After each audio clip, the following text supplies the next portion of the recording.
Warahmatullahi wabarakatuh.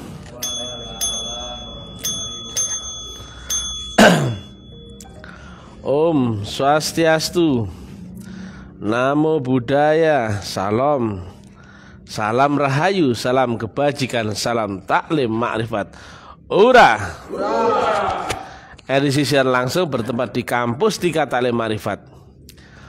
Judul yang kita angkat kali ini adalah Guru-guru wujudnya Mr. TM.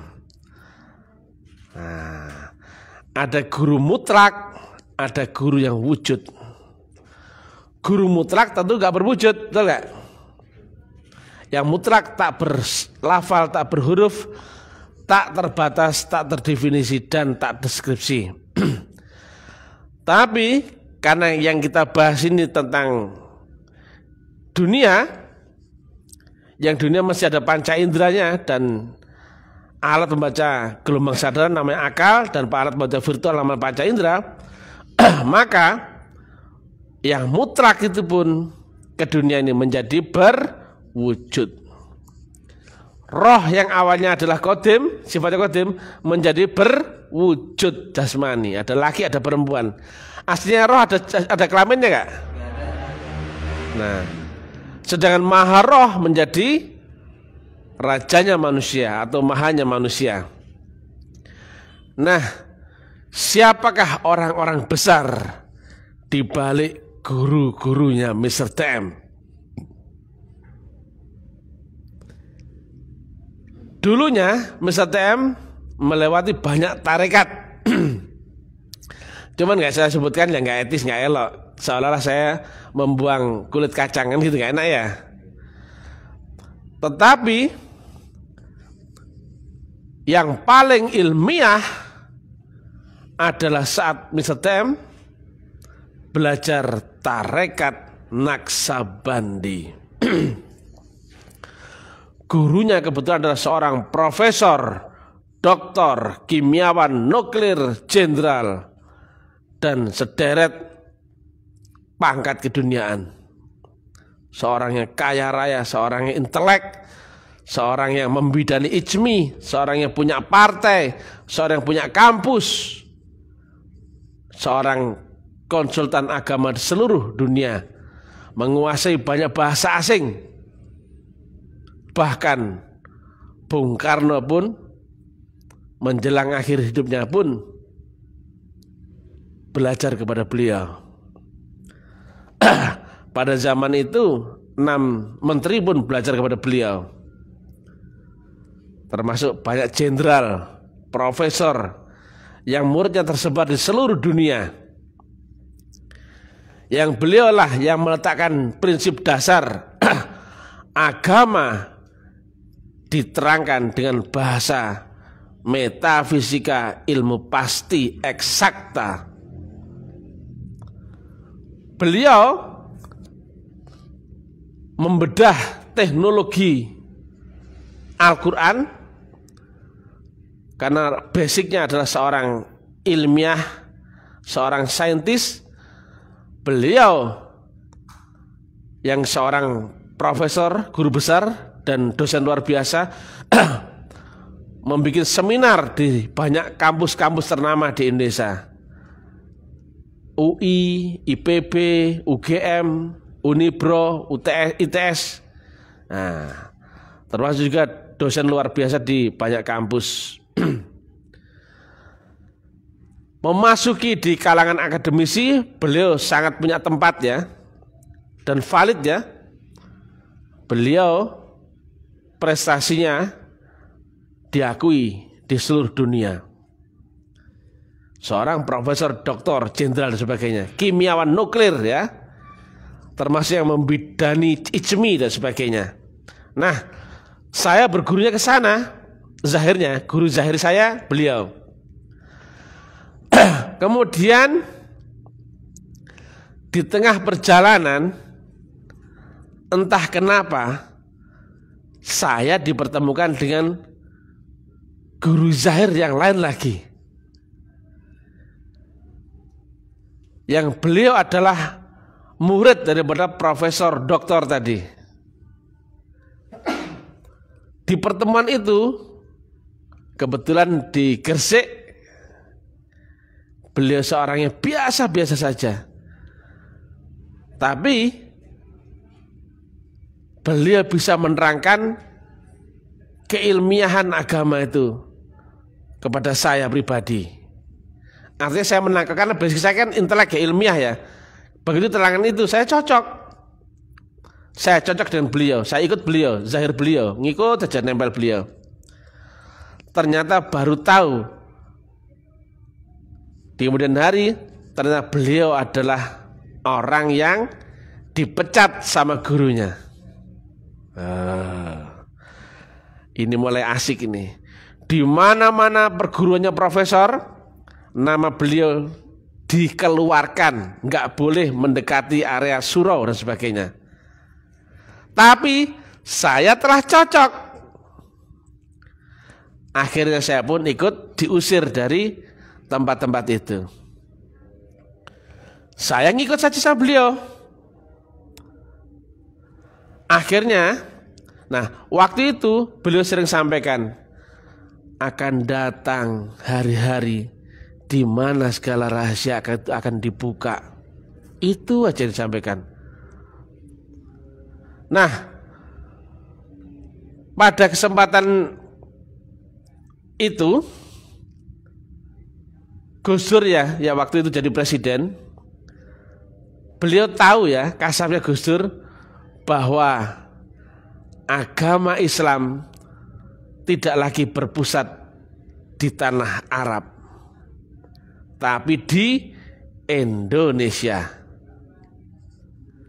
Dan beliau tahu, waktu itu beliau kan ulama yang sekaligus umara, kalau dia jatuh tidak terhormat di Nusantara ini, maka Islam pun akan habis dari muka bumi ini. Kasarnya Gus Dur ya beliau tahu. Kemudian beliau mengumpulkan ulama sepuh, memohon dibantu untuk mencarikan ahli dzikir yang nyambung wasilah dengan Allah Ta'ala. Kemudian sama Yai Fakih Langitan, Yai Fakih Langitan tahu? Akhirnya menghadap profesor waktu itu. Nah, waktu itu menaikkan persembahan, nilainya bla bla bla bla, sama 9 ekor lembu.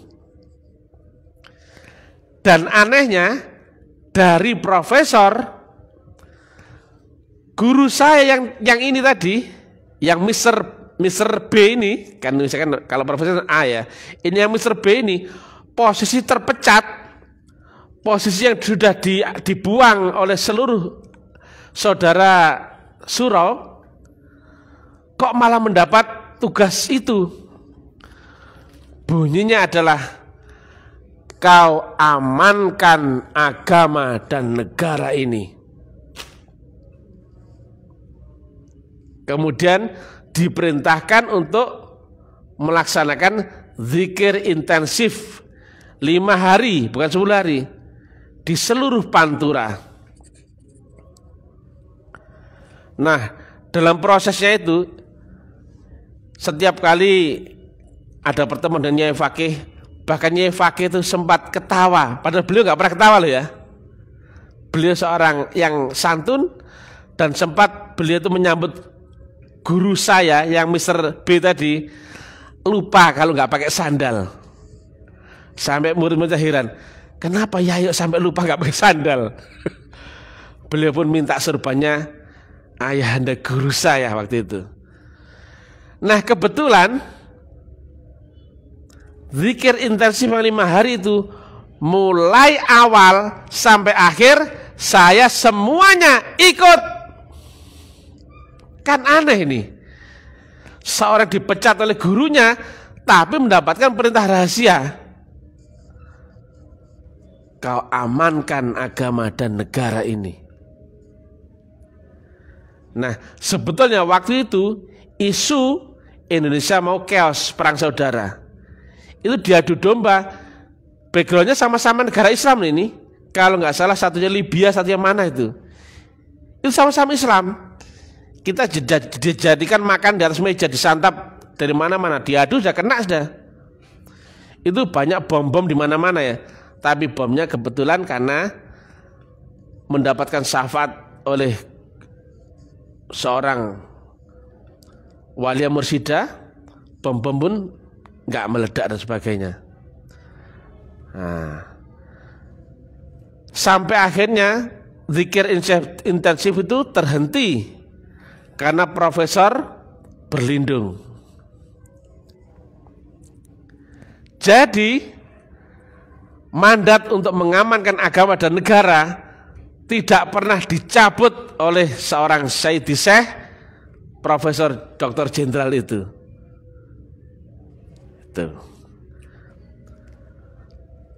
Tapi beliau berjuang di balik layar. Di permukaan beliau dianggap seorang yang telah terpecat, padahal beliau adalah orang yang sangat disayangi gurunya. Nah, sampai kemudian berjalannya waktu, guru saya berziarahlah ke Sumatera ya, berziarah kepada kakek gurunya, yang itu adalah gurunya profesor. Zamannya profesor, yang bisa masuk ruang pribadinya biasanya hanya profesor sama khatam 1 atau 2. Zamannya ayahanda guru saya yang Mr. B tadi, 3 bis bahkan bisa masuk ke makamnya beliau. Diterima sendiri oleh putri kandung beliau. Saya nggak sebut nama ya. Bahkan nah, gurunya profesor adalah nenek, kalau orang Sumatera kan nenek ya, nenek MH. Biasa kita pakai sebutannya. Nah, sampai pusaka-pusakanya. Nah, dalam cerita nenek MH ini pernah diperintah gurunya untuk ziarah ke Jabal Kubais. Dikasihlah sekepeng uang. Tapi karena adab, sekepeng uang itu diginikan saja. Berangkat jalan kaki, nggak mau pakai uang gurunya. Itu pun uang pun sama ayah guru kami, cobalah teh, pinjamlah. Saya pun lihat. Nah, itu baru dari nenek MH. Ternyata ditelusuri ada anak atau putra beliau ternyata yang sezaman dengan Profesor KY itu juga mendapatkan ijazah waris. Ada nenek ya, kebetulan anak kandung beliau yaitu Sayyidi Syekh SMP, Sayyidi Syekh Sulaiman titik-titik. Nah, itu adalah punya adik kandung yang sama-sama itu anak kandung daripada nenek MH. Yang ini yang masih hidup ini namanya ada Sayyidi Syekh nenek TG. Itu ada di silsilah di atasnya ayahanda guru. Dari jalur profesor, beliau guru kami dipecat. Ternyata dari jalur sini ditunggunya 27 tahun di dunia. Ada nggak fatwanya? Pernah dengar ya? Diprotes sama murid-muridnya beliau. Kenapa ayah begitu kali sama Pak Haji? Sementara di dunia nggak pernah ketemu. Dijawab sama beliau, seorang Sayyidi Syekh itu, kalian meskipun kalian 100 kali suluk tetap nggak akan pernah paham akan hal ini. Kami sering ketemu di alam arwah. Awak sudah menunggunya 27 tahun di dunia. Perhatikan ya, satu zaman ada 2 orang Sayyidi Syekh, satu memecat muridnya, satu menunggu itu Berarti isi yang ini dan isi yang ini adalah sama. Kenapa kok pas? Jika seorang murid tidak disapeh ya, nggak akan beliau berpaling kepada yang lain. Ternyata disiapkan mendapatkan waris dari jalur satunya. Nah, nenek Profesor KY itu anak murid Syedi Syekh MH. Tapi sezaman dengan beliau ada anak murid dan anak kandung. Adabnya beliau mempersembahkan murid kesayangannya kembali ke jalur yang dianggapnya lebih afdol, yaitu jalur keluarga gurunya, yang itu 27 tahun di dunia. Dan ayahanda guru kami diangkat anak murid dan anak kandung, sehingga membawa nama bin ... Nama KY pun diturunkan kepada guru kami. Makanya nama guru kami adalah ayahanda guru ... KY bin ... Ada nama dua Syedi Syekh besar yang tiada tolok bandingnya di dunia ini. Dan kami terlibat akan 3 orang Syedi Syekh itu secara zahir. Ayo, bodoh amat. Orang cinta kesana kemari dipecat, iya memang. Bodoh amat. Karena dipersiapkan untuk menerima waris dari jalur yang tegak lurus tadi. Itu pun sama. Nah, lihat ya. Maaf. Wis, coba ya, maju dikit ya. Dimiringkan, maaf ya. Apa ini kok sulah?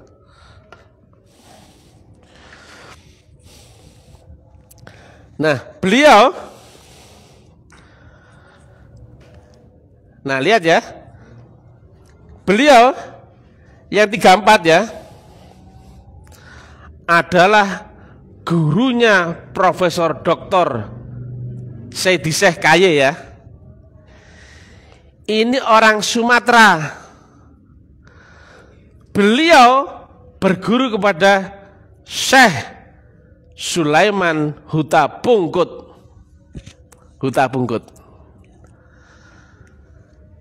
Suatu saat beliau diperintahkan untuk berziarah ke Jabal Kubais untuk menemui Syedi Syekh Sulaiman Zuhdi. Ternyata di sana beliau telah berlindung dan digantikan warisnya oleh anak kandung beliau, yaitu Syedi Syekh Ali Ridho. Nah, beliau tadi sekali lagi ya, bergurunya kepada Syekh Sulaiman Huta Pungkut. Tapi ternyata disiapkan waris dari Syekh Ali Ridho. Berguru belum tentu sama dengan waris kemursidan. Tapi kalau yang masih gelombangnya relatif nggak akan paham akan hal ini. Mutlak isinya ya itu juga. Jadi ya, berguru kepada A dapatnya dari B. Sama dengan kedudukan guru kami, bergurunya adalah kepada seorang Syedi Syekh Profesor Dr. KY, tapi waris ijazah kemursidannya dari Syedi Syekh. Beliau adalah anak kandung dan anak muridnya Syedi Syekh MH. Syedi Syekh MH punya anak kandung dan anak murid. Beliau ini kakaknya beliau. Hanya saja beliau tidak lama ya, kemudian meneruskan warisnya kepada adiknya. Nah ini. Dan dari beliaulah menurunkan ijazah kemursidannya waris kepada gurunya Mr. TM. Lihat baik-baik, di sini ada nama KY. jika seorang dipecat, nggak mungkin dianugerahi namanya, betul nggak?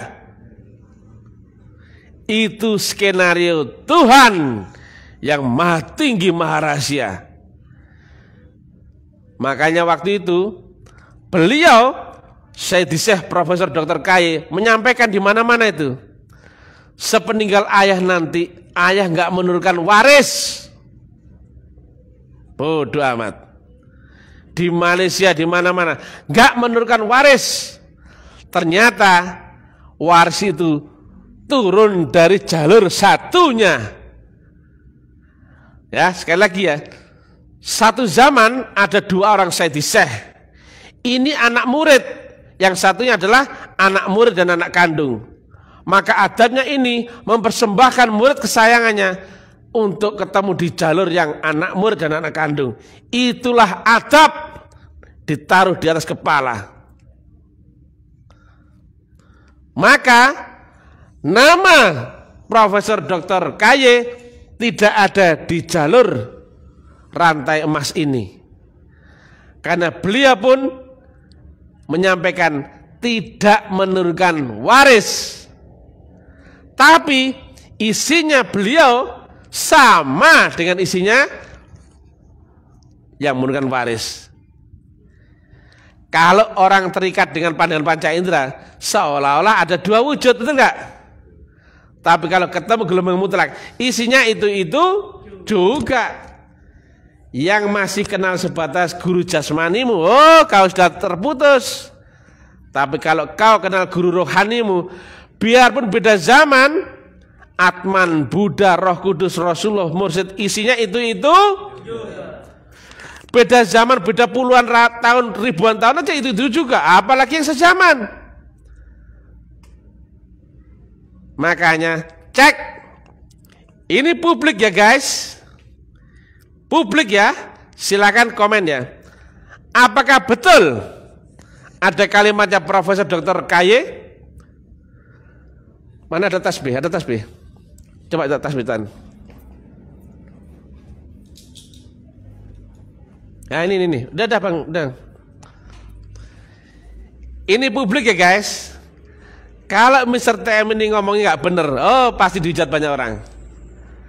Apakah betul ada kalimatnya Syekh Profesor Dr. KY menyampaikan sepeninggal ayah nanti pada akhirnya murid ayah nggak sampai bilangan tasbih ini, nggak sampai 100.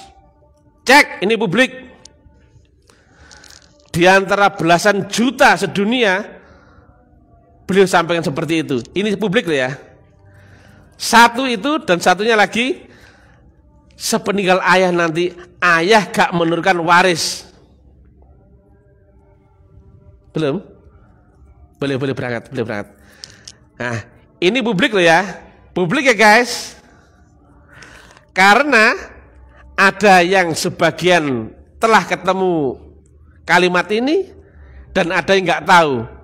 Tapi jika ada yang membenarkan, berarti memang ada. Yang nggak tahu berarti hanya masalah nggak tahu, betul nggak? Tapi ada. Ini publik ya guys. Sepeninggal ayah nanti, murid ayah nggak sampai bilangan tasbih ini, nggak sampai serah. Dan ayah nggak menurunkan waris. Cek, ini publik biar gempar sekalian. Karena kebanyakan orang selalu menyalahkan, menyudutkan dengan pemecatan. Itu rahasia Tuhan. Dan ternyata zaman sebelum beliau berlindung, Profesor Dr. KY, yang diamanai untuk meneruskan, mengamankan agama dan negara adalah sebagian yang mengamalkan zikir intensif 5 hari seluruh Pantura. Saya sebutkan semuanya. Surabaya di Kampung Malang, Lamongan di Paciran, Tuban di Sugiwaras, Bawen di Tambak, Gresik di Kedanyang. Lo kok tahu semua? Ya pelaku. 5 hari. Hayo kon. Yang biasanya nyinyir nyocot, akhirnya harus saya sampaikan apa adanya. Ini publik ya guys. Sekali lagi, yang muridnya Profesor Dr. KY, apakah betul ada kalimat sepeninggal ayah nanti, murid ayah nanti nggak sampai bilangan tasbih ini? Nanti pada akhirnya ayah nggak menurunkan waris. Betul apa enggak? Ini cek ya. Jika ada yang membenarkan, berarti memang ada. Saya bukan bohong. Kalau ada yang nggak tahu, bisa jadi kau nggak ngerti, betul nggak? Lalu kan gitu ya. Oke guys, ya ngeri-ngeri sedap karena sudah maghrib ya. Lah kalau tiba-tiba ada yang mengaku waris, datang dari mana itu warisnya? Betul? Waris bukan nggak sama loh dengan amanah. Kalau amanah bisa jadi, oh saya akui, banyak itu. Tapi kalau yang waris, ada ijazahnya. Ada yang mewariskan, ada pusaka, ada stempelnya, dan ada gelombang mutlak, dan pasti bisa mengilmiahkan metodologi itu secara terang benderang. Karena ahlinya, jalurnya, sistemnya clear.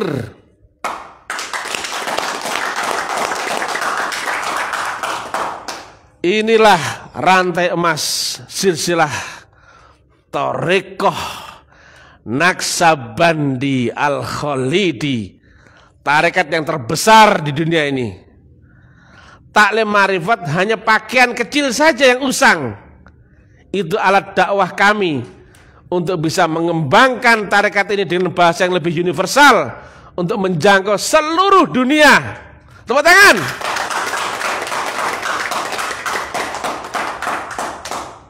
Bendera hitam bertuliskan lafal Allah yang disampaikan, merekalah pasukan berkuda. Apa itu artinya?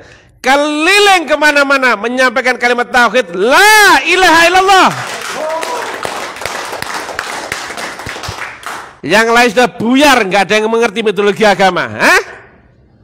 Buyar semuanya. Ini jalurnya sangat jelas, sangat ilmiah, sangat tinggi, sangat terang benderang. Itulah latar belakangnya Mr. TM yang brilian, baik hati dan suksma. Puji Tuhan, karena ini sudah maghrib, kita salat jamaah bersama-sama. Haleluya, alhamdulillahirrahmanirrahim. Pentingkan kemutlakannya, kebenaran mutlak. Jangan pakai rasio rendahmu. Apakah perlu kau emosi kau apa sementara kau menolak kebenaran? Enggak penting. Itu egomu. Kenapa kau enggak segera menerima petunjuk jika itu ada? Hanya karena gengsi, rasa malu, ego. Kau tutupi kebenaran itu sehingga kau seolah-olah menafikan Mr. TM. Rugi sendiri kau. Ini mutlak, gak bisa kau lawan. Wassalamualaikum warahmatullahi wabarakatuh.